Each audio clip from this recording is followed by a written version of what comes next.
Jom Conover, who is a local high school soccer and baseball referee, and he's got two daughters who are, one's in high school and one's in college now, so they were very young when this all happened 14 years ago. Jim, good morning. How are you? I'm good, Dave. How you doing today? Pretty good, pretty good. I'm running on a little bit low sleep here after last night's crazy Friday night football action. I was following you on Twitter. I wasn't at the game, but I was follling the updates on Twitter. It was insane. I couldn't even tweet fast enough to keep up with everything that was going on. Had it been good for you, you're an Egg Harbor Township guy? Yeah.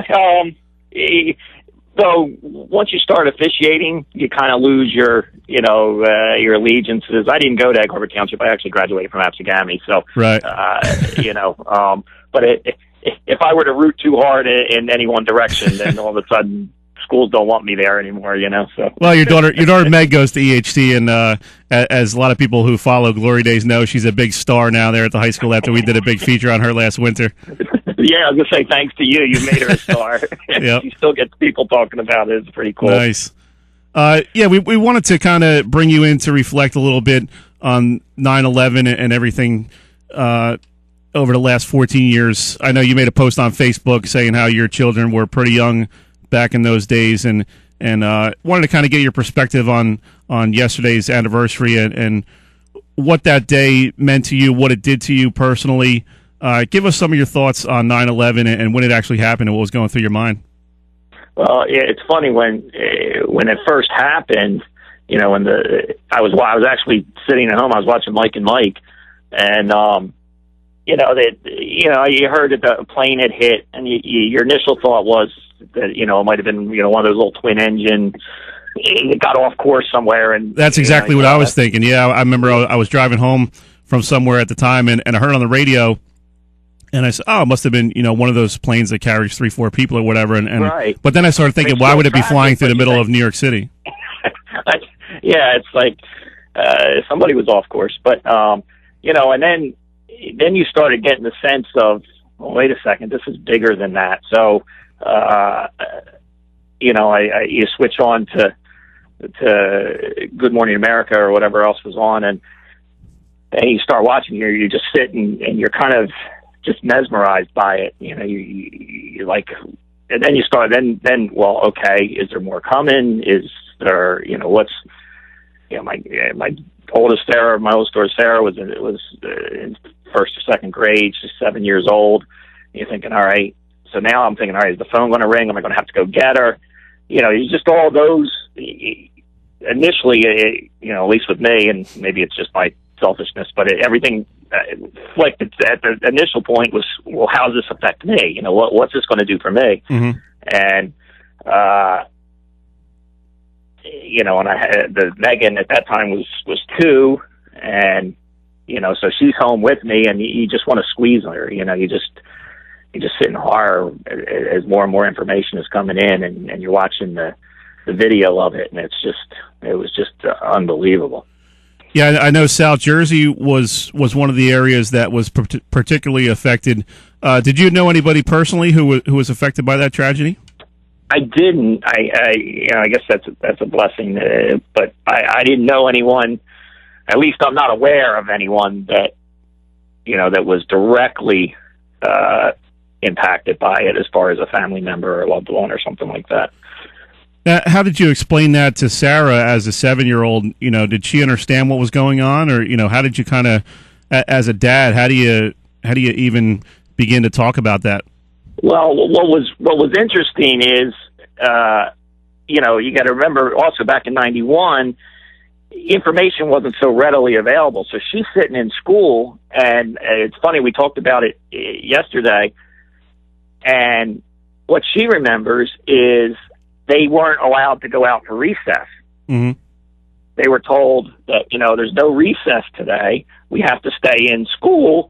And she said, they said something bad has happened. I thought, wow, that's, to a 7-year-old, what does that mean? Yeah. And, so she came home and she was, she was confused and as to, what had happened. And, you you can't avoid it. It's not one of those situations where you can say, well, let's turn something else on.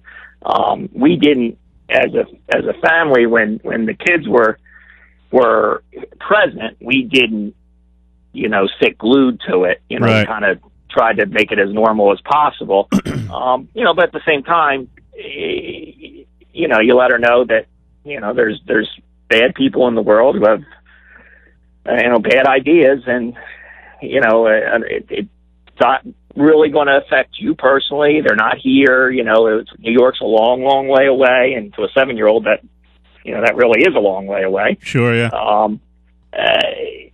You just try to let her be aware, but also kind of shield her from, the in-your-face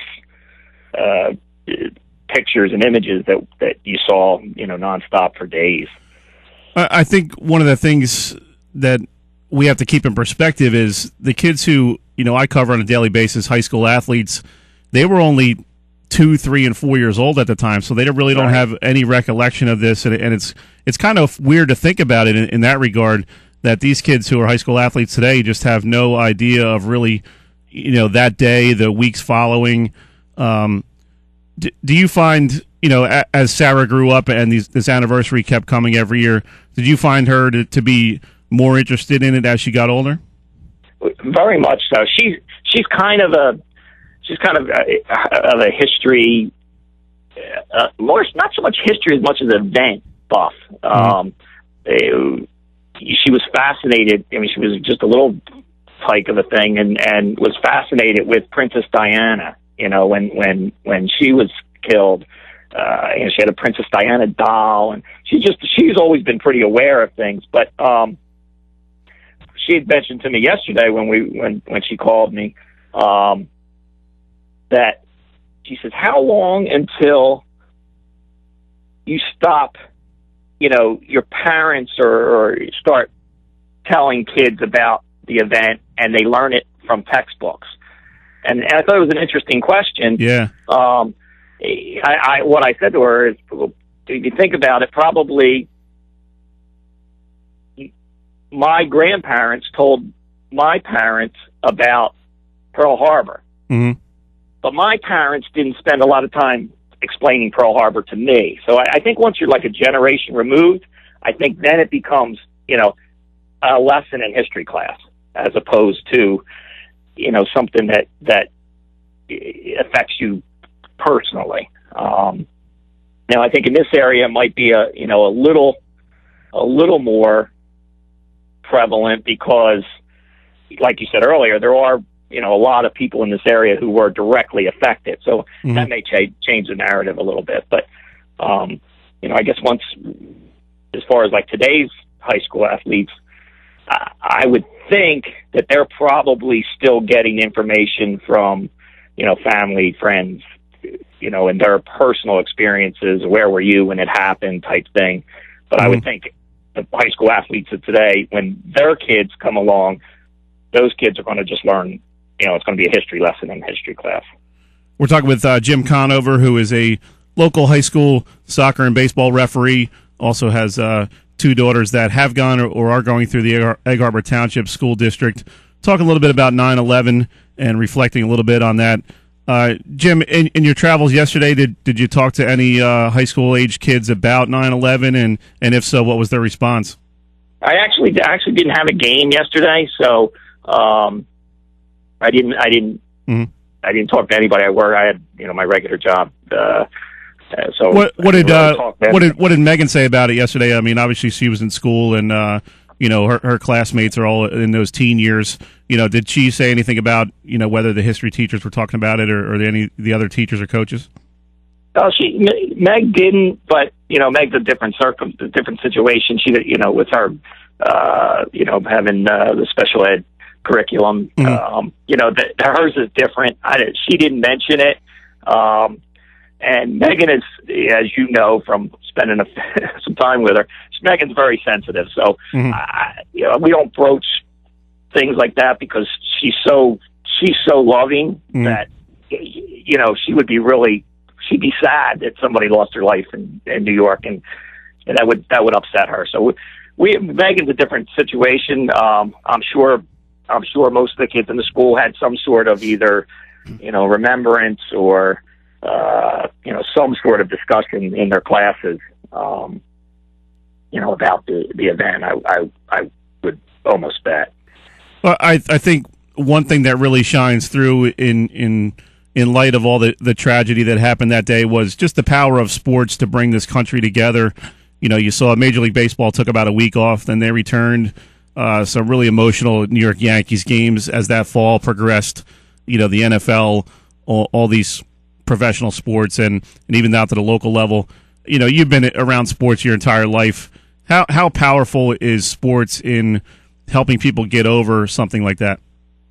Well, in my case, I'm probably not the most well-rounded person around. Other than my daughters and my family, my life is sports. If the TV's on, I have a game on.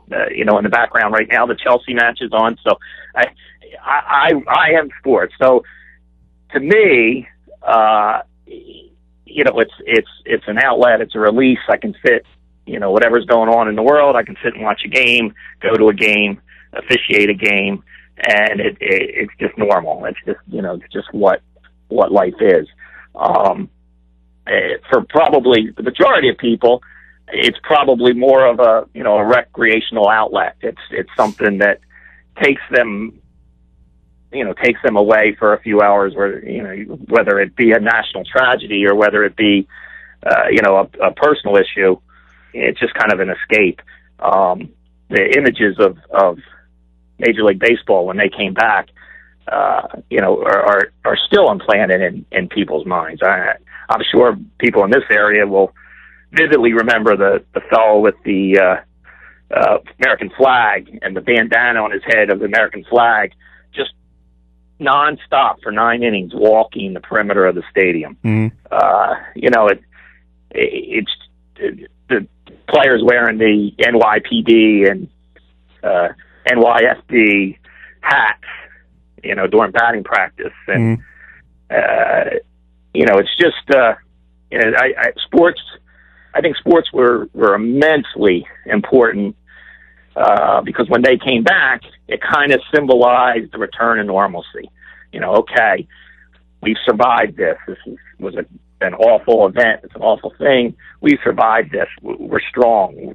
Let's get back to what we do. And, as a country, we love our sports. So I think it was invaluable, the role that sports played. Appreciate your time this morning, Jim, and some of your thoughts on that day 14 years ago. Thanks for spending some time with us. Appreciate it. Anytime, Dave. Appreciate it. No problem. Thanks, Jim. All right. Thanks, buddy. See. That was Jim Conover, local high school soccer and baseball referee.